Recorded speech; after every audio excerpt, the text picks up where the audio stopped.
22-year-old Roberta Wall was killed in 1986, and for 4 decades, her murder went unsolved. But now, with the help of new technology, police were able to arrest a man in Connecticut. At 6:30 on the morning of May 15th, 1986, a passerby cutting across the grounds of Old Donation Elementary School on Ferry Plantation Drive in Virginia Beach, Virginia, found a body in the field behind the building. A 22-year-old woman lay in the grass with multiple stab wounds. She had been assaulted. The field sat directly across the street from the Bayside Public Library, the building where she had volunteered. She was killed steps from the place she walked into every day. Investigators collected DNA from the assault and stored it as evidence. It took 15 years just to build a usable profile from it. Then, that profile sat in the FBI's national database for another 22 years and never came back with a match. The man who left it had never been arrested for anything, anywhere. The one piece of evidence that could name him pointed at a ghost. This is how they found the killer in 2026. Her name was Roberta Walls. People who knew her called her Bobby. She was 22 years old and worked as a volunteer at the Bayside Public Library in Virginia Beach. Police later described her as a vibrant young woman with a promising future, a loving daughter, a big sister, and someone who could be counted on. She had tattoos on her arm and abdomen. She was known for her kindness. On the evening of May 14th, 1986, Bobby left the Bayside Public Library and headed out to spend time with friends. It was a normal Wednesday night in a neighborhood she knew well. She had grown up moving through the Aragona area of Virginia Beach and the Ocean View area of Norfolk, the parts of the Hampton Roads region where her social world had taken shape. The library sat on Ferry Plantation Drive, a residential street in the Bayside area of Virginia Beach. Old Donation Elementary School stood directly across the road, a single-story brick building with a parking lot in front and a big grass field behind it. Behind the school, a wide field stretched back toward a tree line. By day, it was a place where children played at recess and families crossed in the afternoons. By night, it was empty. After closing, the library parking lot emptied and the school went dark. Streetlights along Ferry Plantation Drive did not reach the field. The grass between the school and the trees was open ground with no fences, no lights, and the nearest house too far away to see anything. At approximately midnight, Bobby made a phone call to one of the friends she was supposed to meet. It was the last time anyone she knew heard her voice. Sometime in the hours that followed, Bobby was attacked in the field behind the elementary school. She was stabbed multiple times and assaulted. The violence was severe. Investigators found what the case file described as obvious signs of trauma due to a violent assault. Her body was discovered at 6:30 the next morning by a passerby walking onto the school grounds. A toxicology report later showed she had drugs and alcohol in her system, a detail Detective Angela Curran mentioned at a 2017 press conference. Virginia Beach Police Department officers responded and sealed the crime scene. Detectives processed the field, the surrounding area, and the perimeter of the school grounds. They collected biological evidence from the assault and stored it alongside the rest of the physical material from the scene, the clothing, the trace material, the photographs of the field and the body. The crime scene technicians worked the field through the morning, marking and bagging every item that might one day be tied to whoever had been there during the night. They mapped where the body lay in relation to the school behind it and the library across the street. That evidence was stored in case a future technology could one day read what 1986 forensics could not. The detectives who processed the scene that morning did not know what DNA profiling was. They just followed procedure, labeling and cataloging everything they collected and storing it under conditions that would hold up across the years. Some of those original detectives are no longer alive. They did not live to see the arrest, but the evidence they preserved is the reason it happened. Virginia Beach Police launched an investigation that would span decades. In the first weeks and months, detectives interviewed everyone connected to Bobby, friends she had been with the evening of May 14th, neighbors on Ferry Plantation Drive, people who lived near the elementary school, and patrons of the library. They canvassed the Bayside neighborhood door by door. Each of those friends voluntarily provided a DNA sample, and everyone was eliminated. Detectives checked the backgrounds of known offenders across the Virginia Beach area and the broader Hampton Roads region. They contacted military installations, Naval Air Station Oceana, the Naval Amphibious Base at Little Creek, Naval Station Norfolk, and others nearby. The transient nature of military service made the search harder, with thousands of sailors, soldiers, and Marines rotating through duty stations within driving distance of the field. Over the course of the investigation, the DNA of 41 different men was compared with the offender's profile. Each gave a sample voluntarily and was cleared. Everyone was eliminated. By 1988, the active leads had dried up. The case was transferred to the Virginia Beach Police Department's cold case unit. The file stayed open, and the evidence stayed in storage. Over the decades that followed, new detectives picked up the case every few years, reading through the same witness statements, the interview transcripts, the photographs of the field and the body.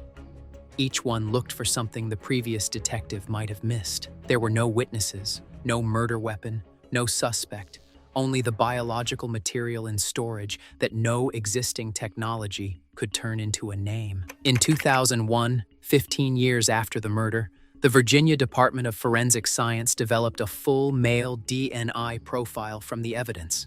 The biological material preserved since 1986 yielded a usable genetic signature, a sequence of markers that identified one specific person. That profile was uploaded to CODIS, the FBI's national database of convicted offenders. If the man who killed Bobby had ever been convicted of a serious crime, CODIS would have caught the match. It didn't. The profile sat as an unknown for the next 2 decades, and the answer was always the same. Bobby's family carried the weight of the case across 4 decades. They declined to make public statements throughout the investigation. They asked for privacy as the years passed, and the phone did not ring with the call they were waiting for. Their grief was held inside a circle that did not include press conferences or television interviews. A daughter murdered at 22, a sister who never came home, no name to attach to the person who had done it. Bobby would have been 32 in 1996, 42 in 2006, 62 in 2026, the year the man was finally identified.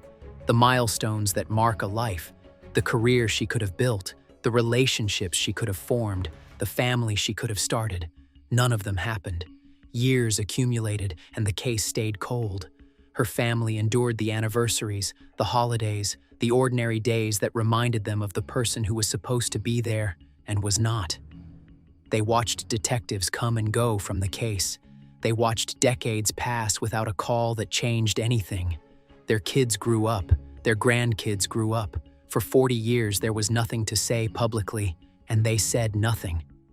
After the arrest, the Walls family asked again for privacy, and the police department respected the request, declining to share any details about how the family received the news.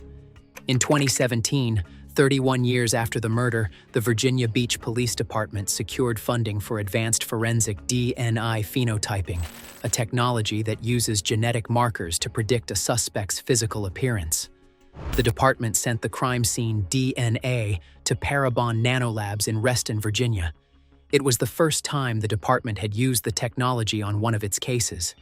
The hope was that a predicted face might trigger a phone call from someone who recognized it. Parabon produced 2 composite sketches. One showed what the suspect likely looked like at approximately 25 years old, around the time of the murder. The other showed what he might look like at approximately 55, his projected appearance in 2017. With more than 90% confidence, the analysis predicted he was of European descent and fair-skinned, with blue eyes and light brown hair. Detective Angela Curran of the Cold Case Unit released the composites to the public on November 28, 2017. The department distributed the images to news outlets across Hampton Roads and posted them on social media. While the sketches might not be exact, Curran told reporters at the time she hoped they would trigger a memory in someone's mind and lead them to call the police with a name. The sketches generated attention across Hampton Roads. They showed a face, two versions of the same man separated by 3 decades of aging, and news outlets across the region ran them. The phenotyping work also helped investigators in another way. According to Detective Curran at the time, the results eliminated more than half of the people who had been on the case's list of potential suspects, narrowing the field of possible attackers significantly. But a face without a context was not enough. Nobody called the police with a name that matched the DNI. The case remained where it had been for 31 years. In 2023, the Virginia Beach Police Department received grant funding through the Salt Kit Initiative, a program administered by the Virginia Office of the Attorney General. The grant provided resources to pursue forensic genetic genealogy, the same technique that had been identifying cold case killers across the country since the Golden State Killer arrest in 2018. Cases like Bobby's, salts with preserved biological evidence and no CODIS match, were exactly what the program had been designed to address. The technique did not require the killer himself to be in a public genealogy database. It required only that a distant relative had uploaded their own genetic data for ancestry research. Investigators took the DNI profile developed in 2001 and submitted it for genealogical analysis. Parabon nanolabs used the preserved evidence to generate a far more detailed genetic profile than the standard set of markers used by CODIS. The new profile had hundreds of thousands of points of comparison, enough to detect distant family relationships across public ancestry databases. The technique had been identifying killers in cold cases across the country, where genetic genealogy traced suspects through distant relatives who had uploaded their DNI for family history research. A network of agencies contributed to the Walls investigation: the Virginia State Police, the Cold Case Squad, the Virginia Department of Forensic Science, the Office of the Attorney General of Virginia, and the Virginia Beach Office of the Commonwealth Attorney. A family tree was built outward from partial matches in public databases. Distant cousins, second cousins, anyone who had voluntarily uploaded their genetic data and who shared enough markers to suggest a relative. The matches pointed at a family.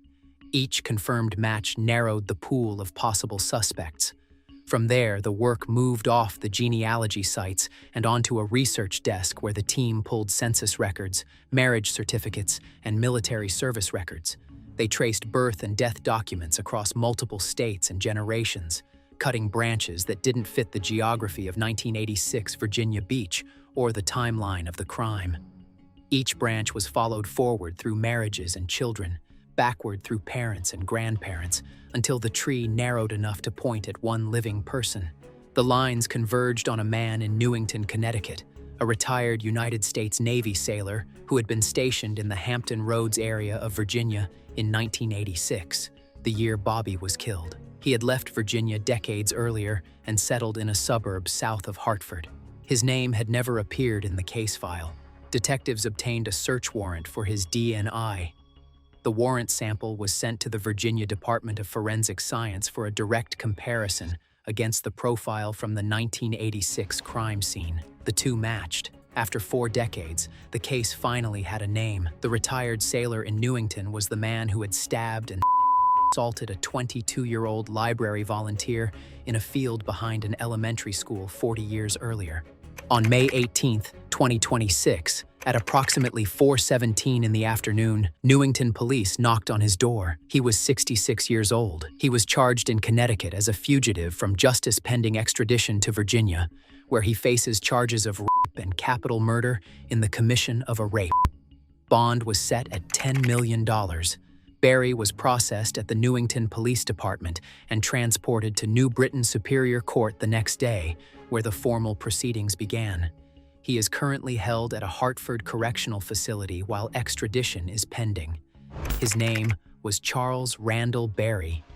Barry's attorney later told NBC News that Virginia investigators had contacted him approximately 2 years before the arrest, asking to speak with his client. Barry didn't talk. The attorney said he didn't really know what the allegations against his client were until the May 2026 arrest. That timeline suggests the genealogy pointed at Barry around 2024, with additional investigation, warrant DNA collection, lab comparison, and the legal process for an interstate arrest continuing through 2025 and into 2026. In May 1986, Barry was approximately 26 years old. He was a United States Navy sailor stationed in the Hampton Roads area of Virginia, just miles from the Bayside Public Library and the field behind Old Donation Elementary School, where Bobby was killed.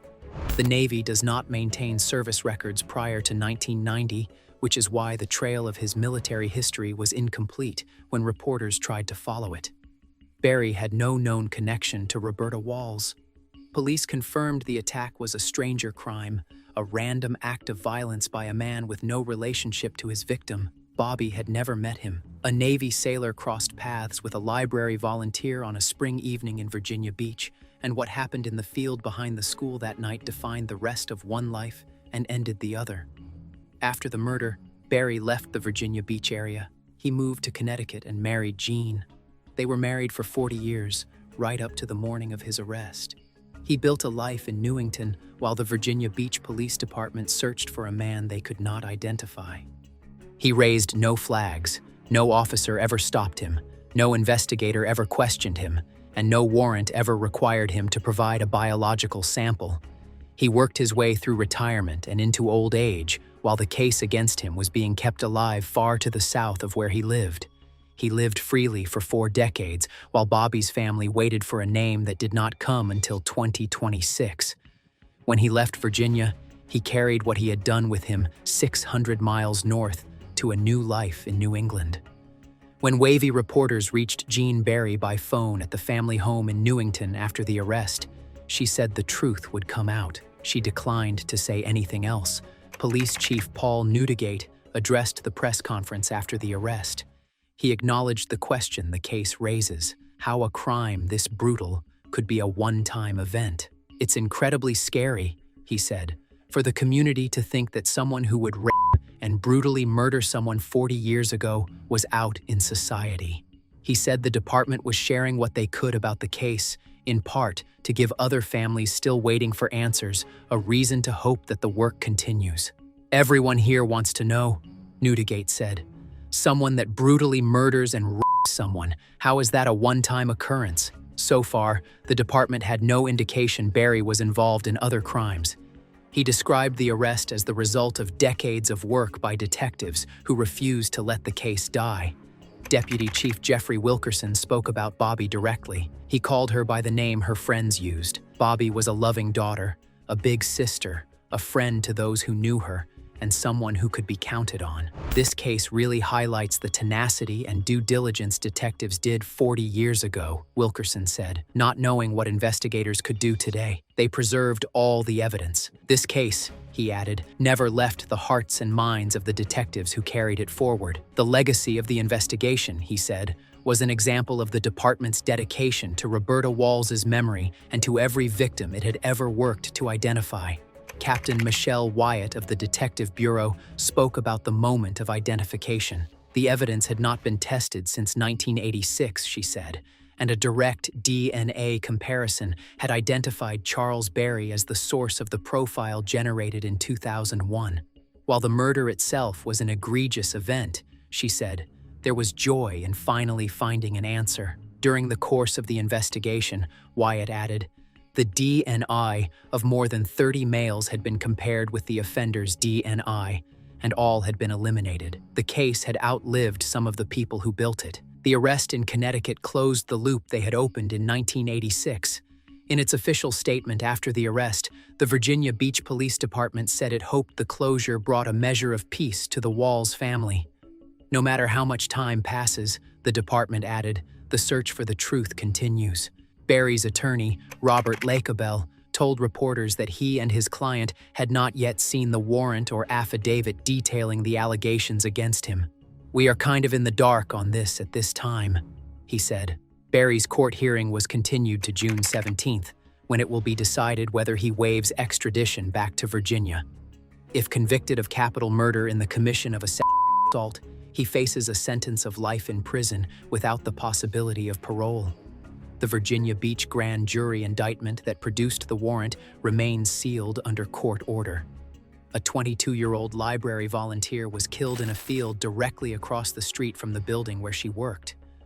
40 years later, A DNA profile preserved by Virginia Beach detectives who never knew what they were holding on to matched a retired Navy sailor 600 miles north. If this case stayed with you, leave your thoughts in the comments. More solved cases in the playlist.